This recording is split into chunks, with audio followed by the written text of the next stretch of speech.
రాహుదాన శుభో ముహూర్తస్తో లక్ష్మీనారాయణాయ నమాం ప్రదచ్చతి.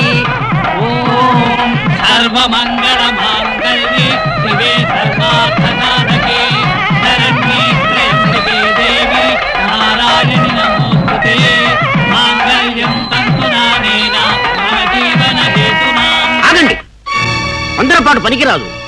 ఇది శుభముహూర్తమని ఎవరు నిర్ణయించారు? ఇది దోషకాలం. కొద్ది క్షణాలాగితే దివ్యమైన ముహూర్తం వస్తుంది.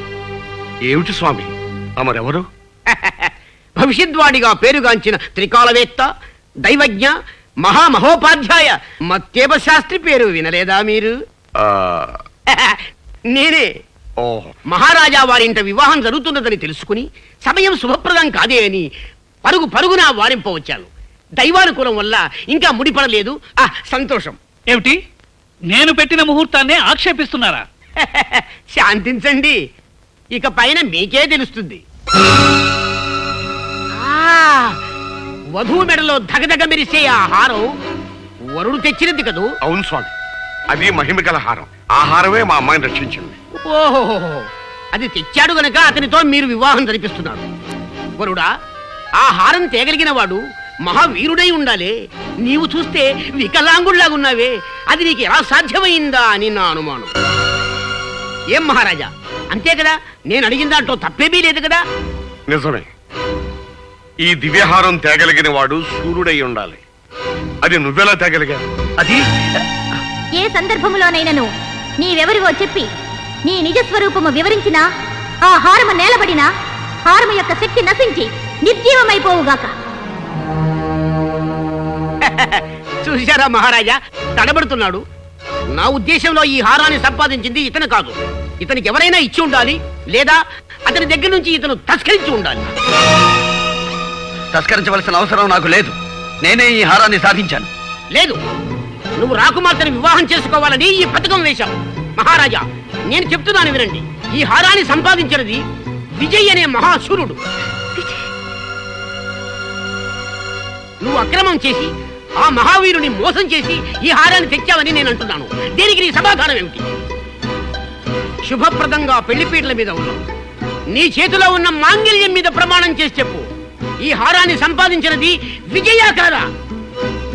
అవును, విజయ్. విజయ్, నా విజయ్, నా విజయ్ ఈ హారం సంపాదించింది. అయితే ఎక్కడ నా విజయ్? అలా అడగండి, నిలదీసి అడగండి వధువు గారు. చెప్పు, అతన్ని ఏం చేశావు? నా విజయ్ ఎక్కడున్నాడు? అతన్ని ఏం చేశావు? నాన్న, వీడెవడో వంచకుడు, దుర్మార్గుడు. నా విజయ్ అంతం చేసి ఈ హారాన్ని దొంగిలించాడు. నన్ను వివాహం చేసుకుని అర్ధరాజ్యం ఏలాలని పథకం వేశాడు. నేను మోసగాడిని కాదు రాకుమారి, నన్ను నమ్మండి. నా విజయ లేకపోయిన తర్వాత నాకు ఈ హారం ఎందుకు? నా ప్రాణం ఎందుకు? రాకుమారి, ఆ హారాన్ని మాత్రం తీయకండి. నా మాట వినండి రాకుమారి, ఆ హారాన్ని మాత్రం తీయకండి. రాకుమారి, నా మాట వినండి, ఆ హారాన్ని మాత్రం తీయకండి. రాకుమారి,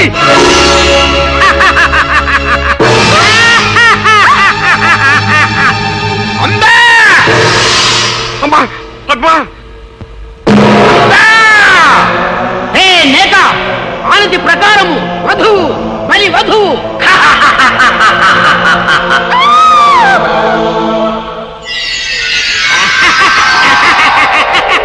కొమ్ము జిత్తు కోటి బుద్ధుల కొండవు, వాసికము కట్టి బలి తప్పించుకొన దూతువా భామామణి. పౌర్ణమి వచ్చు వరకు ఈ పట్టినిక్కడే పట్టి ఉంచవలే, భద్రతాకారములో బంధించవలే, కంటికి రెప్పవలే కాపాడవలే. మాపో విజయ్, నన్ను క్షమించు. నిన్ను అపార్థం చేసుకుని హింసించాం, దండించాం. అయినా నువ్వు నా కూతురు కోసం పడరాని పాటలు పడి ఇంత మహత్తరమైన త్యాగం చేశావు. నిన్ను ఏ విధంగా అభినందించగలను? నాయన, ఈ రూపంలో ఉన్న నువ్వే విజయవని మాకు ఏమాత్రం స్ఫురించినా ఈ అనర్థం జరిగి ఉండేది కాదు. ఏం చేయగలం? అంతా విధివరాదు. మహారాజా, ఆందోళన పడకండి. నేను వెంటనే ఆ భైరవ ద్వీపానికి బయలుదేరుతాను. ఎలాగైనా వచ్చే పౌర్ణమిలోగా నా పద్మని రక్షించుకుంటాను. ఇక నాకు సెలవియ్యండి. అమ్మా, నిన్నే నమ్ముకుని ఇన్నేళ్లుగా సేవిస్తున్నానే. నా బాబుకు జరిగిన ఆపదేమిటి? వాడెలా ఉన్నాడు? చెప్పమ్మా, చెప్పు. వాడికేమైంది? చెప్పమ్మా. అమ్మా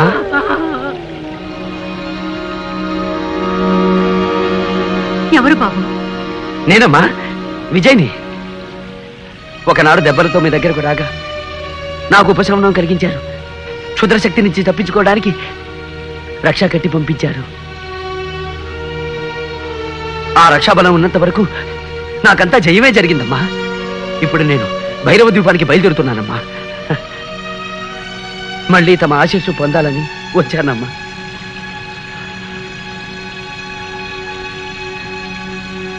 ఈ రూపమేమిటి నాయనా? ఒక యక్షిణి శాపం. శాపమా? ఎప్పుడు జరిగింది? గత పౌర్ణమికి ముందు, ఆనాడు ద్వాదశి. ద్వాదశ? అవునమ్మా.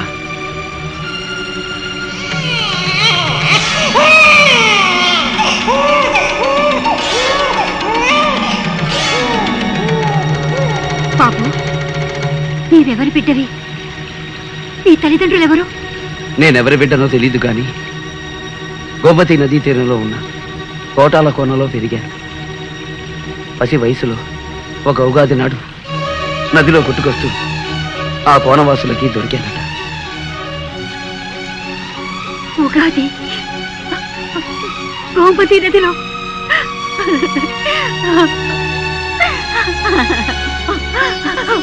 బాబు, నువ్వెవరు కాదు, నా బిడ్డవే.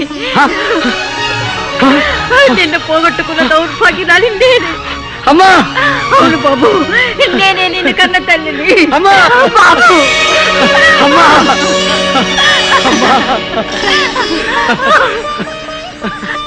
అమ్మా జగన్మాత, ఆనాడు నా భర్త నన్ను నిరాకరించిన, ఈనాడు నా బిడ్డను నాకు ప్రసాదించావు తల్లి.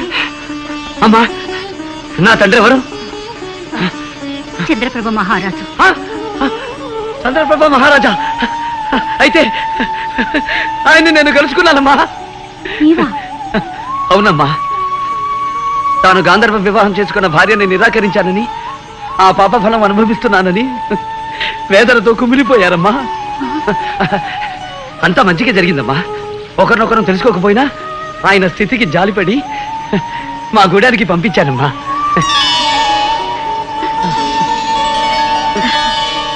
భేష్ విజయ్ కుమార, నీవు సాధారణ మానవుడవు కావు, కారణ జన్ముడవు. అందుకే ఒక దివ్యాశ్వం నీకు వరమిచ్చింది. దాని సహాయంతో కార్యసాధన చేసి విజయనామాన్ని సార్థకం చేసుకో.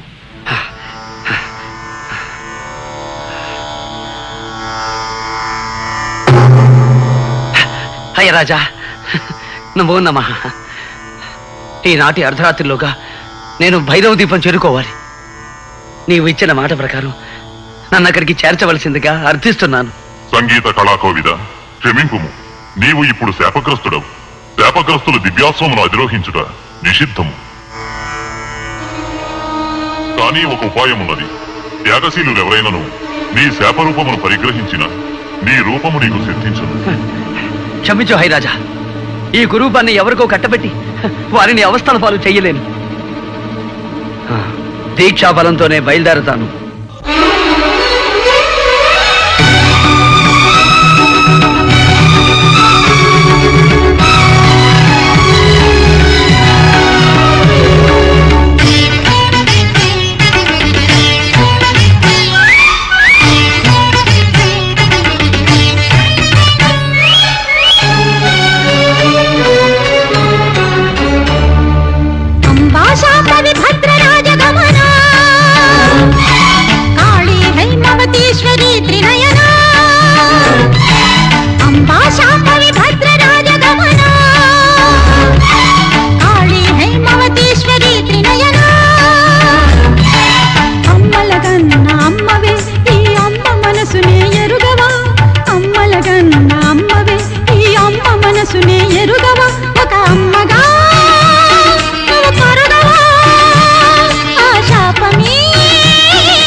ఇది దేవీ సంకల్పం.